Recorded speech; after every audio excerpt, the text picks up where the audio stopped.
Hi, welcome to Soup to Nuts. Tonight we have a new guest, which I'm excited about. Our first call-in. Her name is Fran Maximate. She's going to tell you what she's cooking. She's got a lot of good stuff, and she's going to tell you. Thanks, Brian.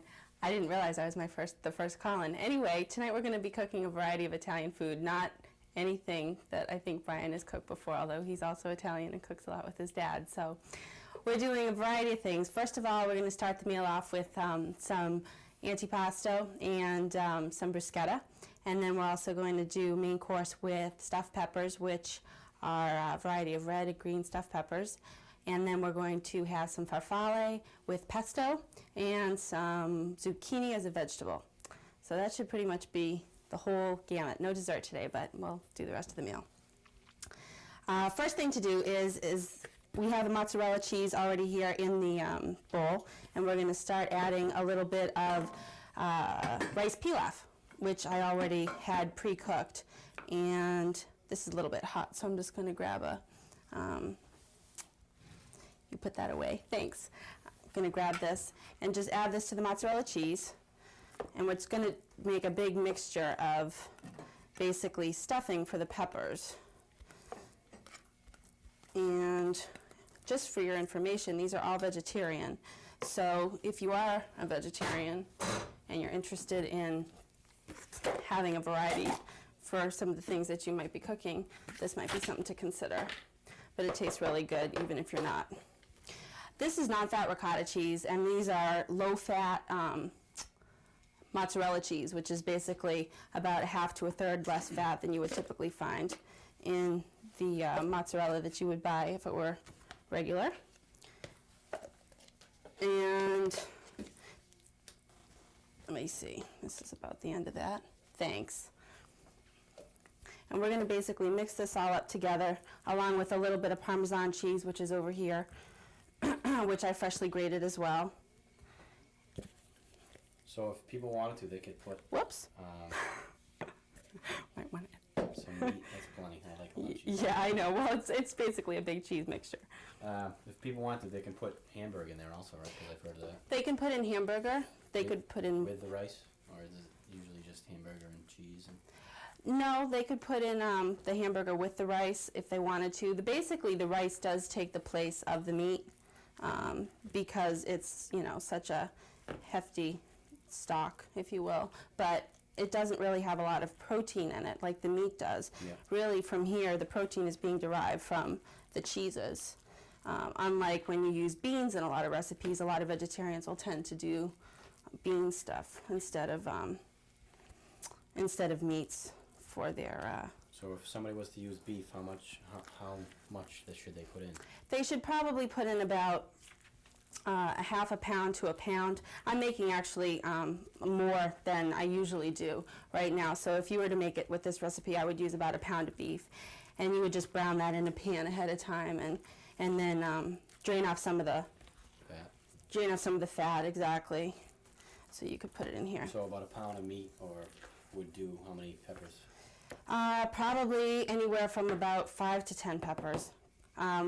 Maybe, depending on the size, maybe a little bit more. Some of the spices I'm just going to throw in here, a little bit of basil, just for color, basically, and a little bit of flavor. And then just a little bit of red pepper, again, just for color and for flavor. And then a little bit of onion powder, not salt, because then you tend to get too salty when you use the cheese and the salt and everything like that. So we're ready to stuff the peppers, basically. I'm going to take this off. And I usually stuff them with a spatula because it's easier to get the stuffing in the pepper with that and not just with the spoon. So if you have one at home, you might want to try that. And we're going to just basically stuff the peppers. These are really hot. A note about the peppers, you may want to steam them ahead of time because otherwise they won't really be very soft when you're cooking them. Yep. They'll be a little bit too, whew, these are hot. They'll be a little bit too hard for you. That's one pepper. And there's a little bit of water in the pan, which is going to be fine because it'll just prohibit them from sticking to it. And it's a good way to keep them from getting to be too stuck to the pan without using oil, which just adds calories if you're interested in trying to reduce some calories. Now, the other thing we're going to do is the antipasto. So I think that, Brian, if you don't mind, yeah, starting to chop up some of that. And I'll finish stuffing these. The antipasto is basically a really simple dish. All of these things are actually really simple. The antipasto is not vegetarian, but you could make it vegetarian.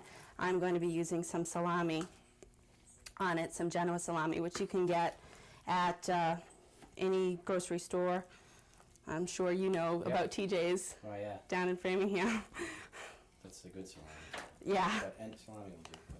Any kind will do. Just don't use bologna or something, because that's not really Italian. But these are very filling, by the way, too. So in case you do have a large family, these can really be helpful for feeding everybody. The antipasto helps balance out the vegetables and the carbohydrates that you get with these kind of peppers.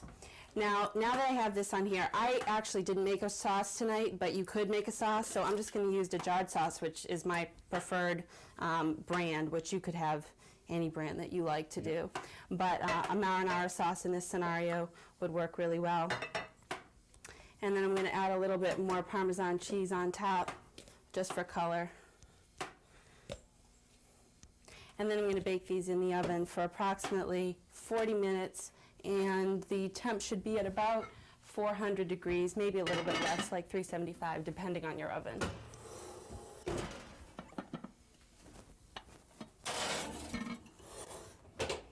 And we're going to let that sit there for about 40 minutes.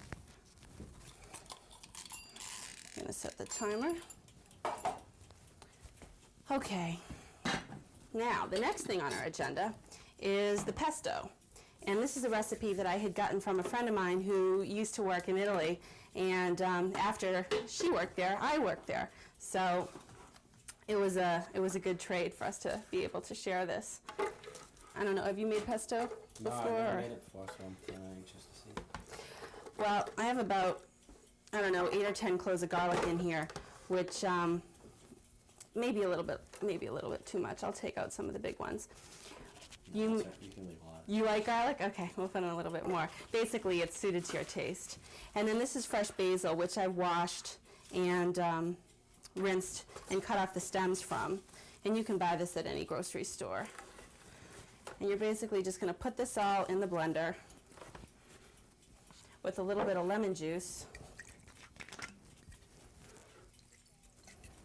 You can use real lemon if you want to, or you can use this kind. A little bit of olive oil. So that answered my question. I was going to ask you, where did you learn how to cook all this? Yeah, this is, like I said, this particular recipe is from a friend of mine. When I was at school, I worked working for a travel guide, and they sent me over to Italy.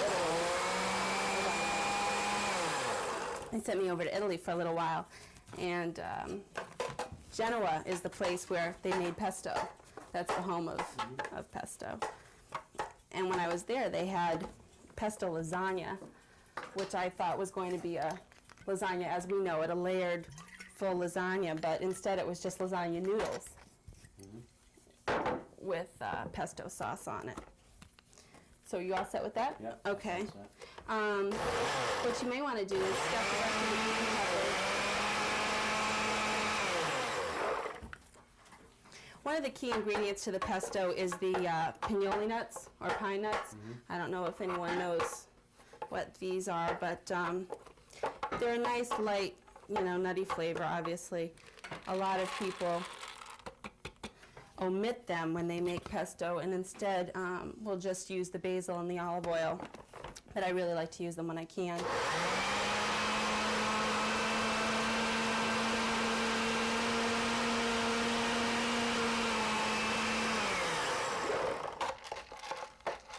we're just going to want to mix this into a nice paste so that we could spoon it over some farfalle, which, if you speak Italian, you know. Do you know what that means? I don't speak it, but I think it means butterfly in Italian. That's right. That's exactly right. And that's what? The shape of it? Shape of 'em. Yeah. People call it bow That's tie the only word I pasta. know. In Italian? Yeah. Oh, I'm surprised. Possiamo parlare in italiano. My father knows, but Does he's he? called me a few things, but he didn't tell me what those were. I hope that they were good things.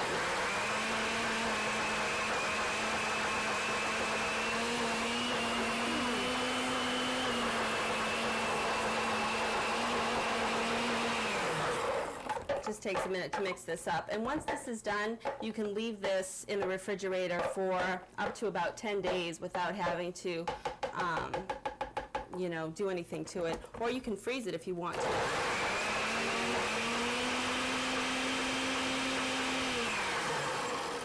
And then thaw it out for a future recipe. What? And that's going to get a nice green color. Unlike some of the pesto you may have seen at the restaurants, they don't look quite this fresh. Yeah. And that's just because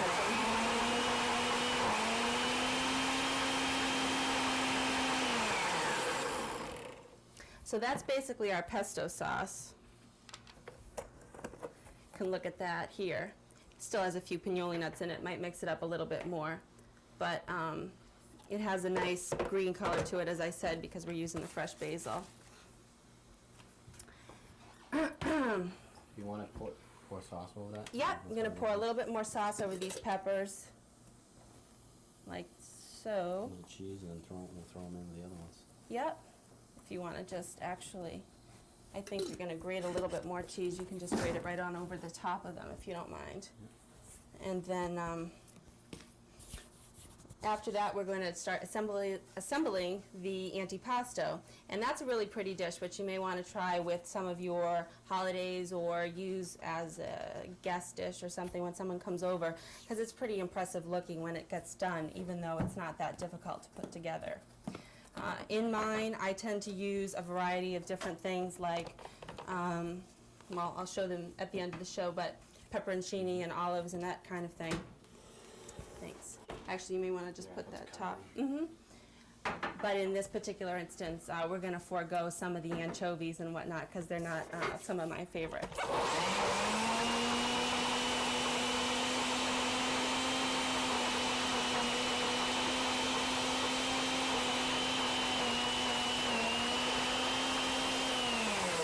Do you mind handing me that platter over there? That's great. Thanks. Yep. Thanks. Now, one of the things that we're going to want to do, as I mentioned before, is focus on the presentation of this antipasto. And one of the easy ways to do that is by using a very simple technique that ends up resembling the Italian flag. Sometimes people laugh a little bit about that, but it's using the Genoa salami and the provolone cheese in a triangle type of fashion to basically line the platter. And this particular slice is a little bit difficult, so I'll just use this one instead. To line the platter in a form around the platter so that it looks like a rainbow or some type of a ribbon. And then everything else is sort of ensconced in this, which in and of itself just makes it adds a lot to the decoration of the dish. Now we're boiling water over here for some pasta that we're going to be using. I don't know how that's going. Yeah, we'll turn it down. Turn it down a little bit. Okay. So, as soon as we get this done. So when did you start cooking? Did you start before you went to school, or just when you went to school? Oh no, I've been cooking for a long time. Basically, I started when I was a little kid. I used to have one of those little stoves that was like Betty Crocker baby oven or something. And we had one light bulb in the stove that was supposed to be the heating mechanism. And so when my mom would cook, I would just basically cook her leftovers in there. And then it just kind of got better after that, I hope. I hope I'm not still cooking with one light bulb. But when I was at school, I used to go home and bake cookies a lot and just bring them back to school, and actually started selling them for a slight profit, which was a smart thing to do. And You were selling them at school? yep, in a cookie basket, going door to door, because antipasto isn't exactly one of those things that you can bring to the masses, if you will. Yep. And that's pretty much lining the platter right now, which I'll show over here. You can see that pretty well. I'm going to take this out. And now we're going to just add the lettuce as the bed of lettuce. Thanks. This is just, thanks, romaine lettuce, which I've used. Cut it up and rinsed. You can use any kind you like if you want Boston lettuce, or if you want iceberg even. It doesn't really matter. And that's probably enough of that. Thanks. And then we're going to try to make it, like I said, a little bit decorative. And so you may want to think about placement of the food or of the vegetables. And you can use whatever your preference is here. I like the colors of the tomatoes and of the peppers together. Brian was so kind to slice up some nice wedges here, so. I like that. My father liked that. I'll have to get him to try to position these around instead of just putting them in. Putting them on there. And I usually just put the peppers around where the salami and where the cheese are. And then the mushrooms, being a little bit white, add some of the color, like I said, of the flag. And depending on how many peppers you have, you can. So you could throw olives on there for anything, right? Yeah, you can use whatever you want.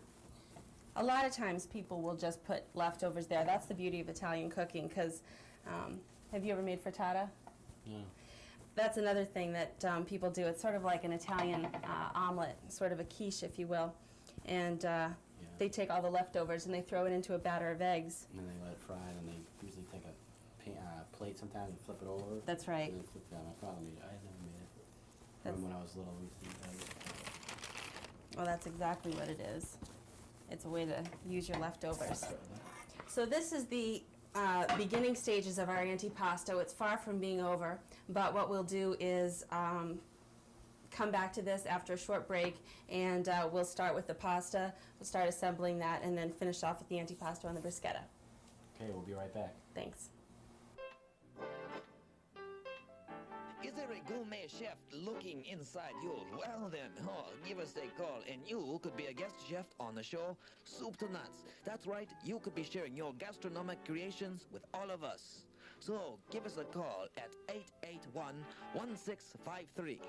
Or if that's busy, then give us a call at 881-2189. That's right, you could be a guest chef on Soup to Nuts. Hi, welcome back. Our peppers are done, as you can see, and Fran's gonna make the bruschetta for you, and we'll go from there. Right. Thanks, Brian. Finish up the antipasto, too. The peppers here, this is, like I said, the combination of the red pepper and the green pepper, and I've just sort of put them on the platter right now. A little bit of a larger platter, or maybe a deeper dish, can hold some of the sauce a little bit more, and you can spoon some of the sauce over the pasta. But what I have here is a bruschetta mixture. Basically, it's diced tomatoes and onions, and also it has some oregano and some basil and a little bit of minced garlic in there, and some olive oil. So we're going to spoon this over the bread. And you can use basically any kind of bread for this, as long as it's not Wonder Bread. You can use a scalli bread, or I don't know, what have you used? Or Regular French loaf or Italian loaf. Right. A baguette of some sort. And this can kind of be more of a messy, thing. It doesn't have to be exact. And you can also, as Brian pointed out before the break, put on, cut the loaf in half lengthwise and then cut it later. But we just decided to do it this way so it would be easier to eat afterwards.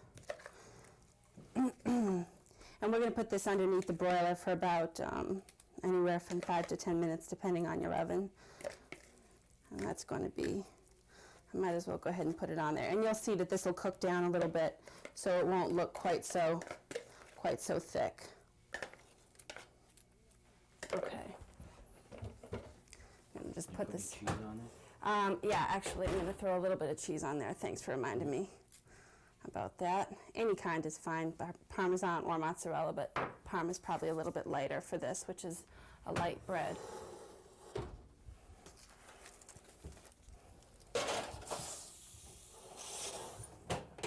And that should be in there for, like I said, about 5 to 10 minutes. Now I'm going to finish off the antipasto, and then we're going to assemble the farfalle. One of the things that you can do here is, like I said, add whatever kinds of ingredients you like. If you're a fan of tuna fish, then you can use that. If you like anchovies, you can use that instead. I don't like anchovies, so I didn't do that. But the canned tuna is just in water, usually instead of oil, to cut down on the calories. But you can use whichever you prefer, depending. And I'm going to put in 2 cans, but depending on how much you like it, you can just put in 1. This is artichokes, marinated artichokes, which are really delicious. Artichoke hearts. Have you ever eaten them? No, yeah, actually I have. I've had it dipped with artichoke dip. Oh, okay. With pieces of cut up Italian bread. Mm-hmm. And you dip it in with the cheese. Pretty good. Have you ever eaten them plain, just with this? No, I've never had them. They're funny. You kind of steam them, and then you eat the peel somehow. It's an odd experience if you've ever tried it. And we're just going to keep on spooning these over. I'm going to use green olives and black olives, and it's going to end up with a whole mound of different kinds of olives and different pickled items. And you can see we're beginning to really get some good color here with the black and the red and the green. Yeah, that looks good. And we're going to spread this out a little bit so things don't end up falling off. And if you're a fan of chickpeas, it's one of my favorite things to add to it. This is the thing that they make hummus with. If you've ever enjoyed hummus, it's a Middle Eastern dish. Typically, any type of indigenous food, like a Lebanese or an Italian or even a Spanish or a Latino, has a lot of similar staples. They're just sort of specific to the region. And the chickpea tends to sort of go all over. Now these are red peppers. You can buy them pre-sliced. I kind of like the chunks of them because they're a little bit more colorful and they add a little bit more to the overall dish. And you can just kind of place them wherever you want. And then finally the pepperoncini. Some people don't like it again because it's a little spicy. Yeah. But if you're a fan, then it's a nice thing to add on top. And that is basically what the antipasto is going to look like. You can dress it with whatever you want. If you want to put on some balsamic vinegar and some olive oil, you can do that, or if you'd like to instead use your favorite dressing. So I'm just going to set that aside for the moment. Thanks. And we're going to mix up the farfalle with the pesto.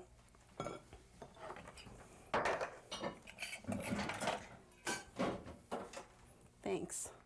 Now this is the bow tie pastas we were talking about before. Is there a, yeah, thanks. And one of the things that makes a good pasta, which I don't know if you know this or if your dad knows this, but semolina is the durum wheat flour that they use in Italy. Yeah. And about 5 or 6 years ago, unfortunately, they decreased the standard in Italy with which you had to use to make the semolina flour.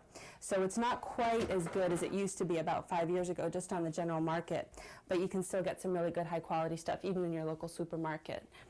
Now that's the farfalle. I had added a little bit of olive oil just to keep it from sticking. But if you're worried about calories at all, you can use chicken broth instead, or chicken stock, to just keep it from sticking together, or some hot water. Now this is your pesto sauce. You can see it's nice and smooth now. Kind of spoon it over, blend it in, and this will mix up obviously a little bit more on your own plate, and if you want to, you can use a little bit more, a little bit less. It almost looks like guacamole. Yeah, it looks real thick, and usually, like you said, it's not that green when you get it in. It's a little bit nice to have it be that green and fresh. Now what I'm going to do is just throw a little bit of cheese on here as a little bit of a garnish. Chop up just a little bit of parsley to throw on here as a garnish.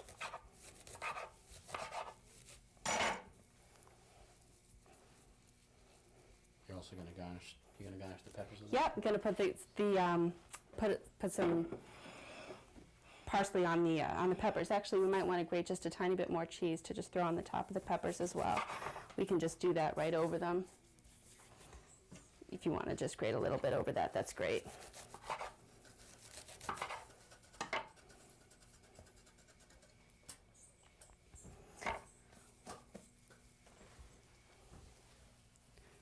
Can garnish the peppers with a little bit of parsley. And there are different kinds of parsley. This is actually coarse parsley, but they have Italian parsley, which tends to be flatter, and it looks a little bit more like a ginkgo leaf, if you know what a ginkgo tree is.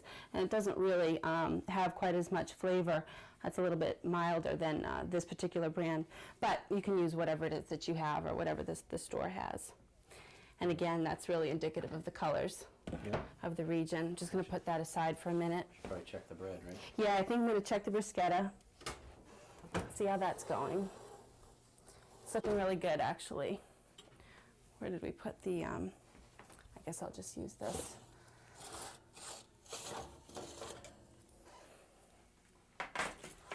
And that's kind of what your bruschetta is going to look like. You could cook it maybe a little bit longer or a little bit shorter, depending on how long you wanted to have it be toasted. Or you could put it a little bit higher up. I had it on a lower rack. You could put it a little bit higher up on the oven to broil it. And I have a little parsley here, and I can just throw that on here too. And this is one of the things that you could just pretty much transfer to another plate, but I'm not going to do that at this time, just to add a little bit of color. All right, everything looks good. Don't we have some zucchini somewhere? We have some zucchini for the side. Okay. Which is in a, right here. Yep. And that's just sort of to balance out the meal so you don't have complete carbohydrates and you don't feel like you're too heavy with all of the food in front of you, like the pesto and such. All right, I'd like to thank Fran for coming on, and I hope she can come on again. Gonna grab the antipasto. Oh, yes. We don't want to miss this. Thanks. So there's everything, That's pretty much the feast. And to say the least. That's the feast. I'd like to thank her for coming on, and hopefully she can definitely come on again anytime. And if anybody else would like to come on, please call the station. If you have any comments or suggestions, please notify the station. So thank you again for watching Soup to Nuts. We'll see you next time. thanks a lot for having me.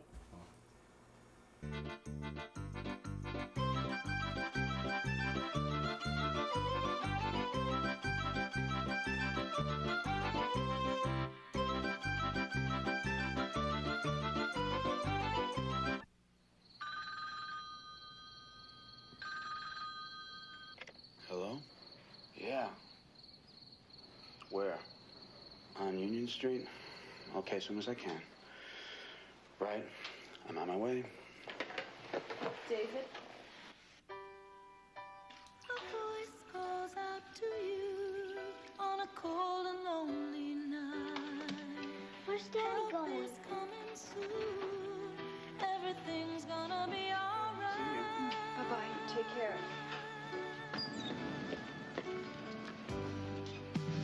When you're in the dark, let me be your light. When the struggle gets too hard, let me fight your fight.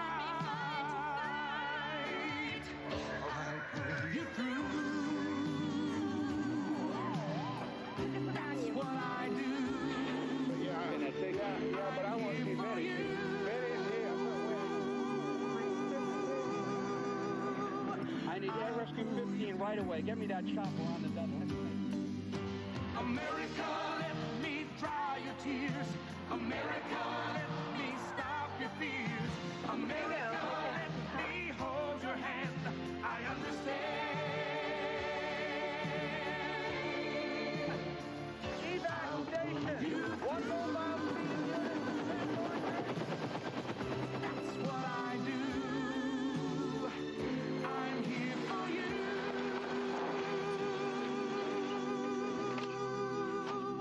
I'll pull you through. A voice calls out to you. Every day someone needs us, and we need you. David, you really are a good guy. Be a Red Cross volunteer.